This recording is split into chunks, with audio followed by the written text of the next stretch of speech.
Hello friends, यह video घर्षण कोण, एंगल ऑफ फ्रिक्शन और विराम कोण, एंगल ऑफ रिपोज के ऊपर है। घर्षण कोण की परिभाषा कहती है वह कोण जो सीमांत घर्षण बल तथा अभिलंब प्रतिक्रिया का परिणामी अभिलंब प्रतिक्रिया से बनता है, घर्षण कोण कहलाता है। इसको समझने के लिए एक आयताकार वस्तु लेते हैं जो कि एक तल पर रखी हुई है। तब इस वस्तु का भार mg नीचे की ओर लगेगा। फलस्वरूप तल वस्तु पर प्रतिक्रिया बल उसके भार के बराबर किंतु विपरीत दिशा में लगाएगा। अब यदि बाह्य बल का प्रयोग करके वस्तु को फिसलाने की कोशिश करते हैं और जब वस्तु फिसलने ही वाली होती है, ठीक उस समय वस्तु और तल के बीच सीमांत घर्षण बल लगने लगता है, जो कि ठीक बाह्य बल के विपरीत दिशा में लगता है।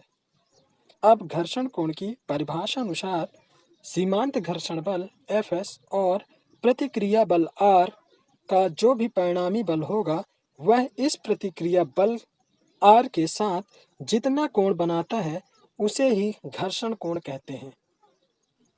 अब क्वेश्चन आता है कि दोनों बल Fs और R का परिणामी बल कैसे निकालें। इसके लिए इन दोनों बल के समांतर इस तरह से रेखा खींचिए जो कि हमें Fs और R का परिणामी बल देगा। अब यह परिणामी बल प्रतिक्रिया बल के साथ जितना कोण बनाएगा उसे घर्षण कोण बोलते हैं। घर्षण कोण को लैम्डा से प्रदर्शित करते हैं। यदि इस लैम्डा का मान निकालना है तब त्रिभुज OBC को ध्यान से देखिए। इसमें भुजा OB का मान R है और चूंकि भुजा BC AO के समांतर और बराबर है तब BC का मान Fs के बराबर होगा। चलिए इस समकोण त्रिभुज में tan का उपयोग करके लैम्डा का मान निकाल लेते हैं। तब tan लैम्डा लंब BC अपॉन आधार OB के बराबर होगा। इसे इस तरह से भी लिख सकते हैं। अब OA और OB का मान रखने पर tan lambda Fs upon R प्राप्त होगा। और हमने घर्षण बल के नियम से पढ़ा हुआ है Fs μs इंटू R। तब Fs अपॉन R के स्थान पर यदि μs रख दिया जाए तब यह समीकरण tan लैम्डा μs मिलता है।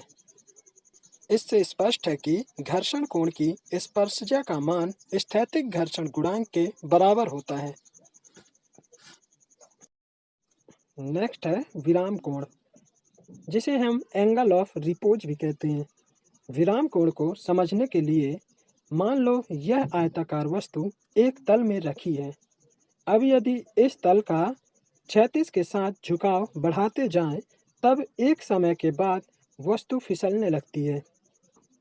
जब वस्तु फिसलना आरंभ करने वाली होती है, ठीक उसके पहले इस तल का क्षैतिज के साथ जितने कोण का झुकाव होता है उसे विराम कोण कहते हैं। विराम कोण वह अंतिम सीमा है जिसके पश्चात यदि तल के झुकाव का थोड़ा सा भी मान बढ़ा दें तो वस्तु फिसलना स्टार्ट कर देती है। अब मान लो आयताकार वस्तु क्षैतिज के साथ विराम कोण की स्थिति में है। इस समय वस्तु का भार mg नीचे की ओर एक्ट करेगा और घर्षण बल वस्तु के फिसलने की दिशा के विपरीत लगेगा। यह घर्षण बल सीमांत घर्षण बल होगा क्योंकि वस्तु फिसलना आरंभ ही करने वाली होती है और इस तल के द्वारा वस्तु पर लगने वाला प्रतिक्रिया बल तल के लंबवत ऊपर की ओर होगा।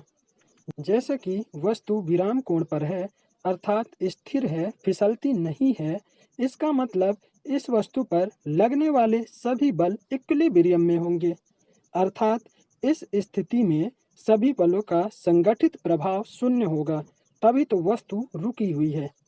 इसको समझने के लिए भार mg का वियोजित घटक कर लेते हैं। इसके पहले यदि r को पीछे की ओर बढ़ा दे तब mg के साथ थीटा कोण बनता है जो कि विराम कोण के बराबर होता है। mg का वियोजित घटक करने पर mg cos थीटा इस दिशा में और mg sin थीटा इस दिशा पर लगता है। ध्यान दीजिएगा जिस रेखा के साथ कोण बनता है उसमें वियोजित घटक का हमेशा कॉस आता है। अब यदि वस्तु विराम अवस्था में है, इसका मतलब सीमांत घर्षण बल Fs भार के अवयव mg sin थीटा और प्रतिक्रिया बल R अवयव के mg cos थीटा से संतुलित हो जाता है। तब हम कह सकते हैं Fs equal to mg sin theta और R equal to mg cos theta होगा। अब यदि समीकरण 1 में समीकरण 2 का भाग देते हैं, तब Fs upon R equal to mg sin theta upon mg cos theta मिलता है। इधर पे mg और mg कट जाएगा, तब हमें Fs upon R equal to tan theta मिलता है। और घर्षण कोण के नियम अनुसार Fs equal to mu S into R होता है और पक्षांतर करने पर Fs अपॉन R का मान म्यू एस होगा। तब इस समीकरण में Fs अपॉन R के स्थान पर म्यू एस रख देंगे। अब इस समीकरण को देखकर हम कह सकते हैं विराम कोण की स्पर्शज्या स्थैतिक घर्षण गुणांक के बराबर होती है।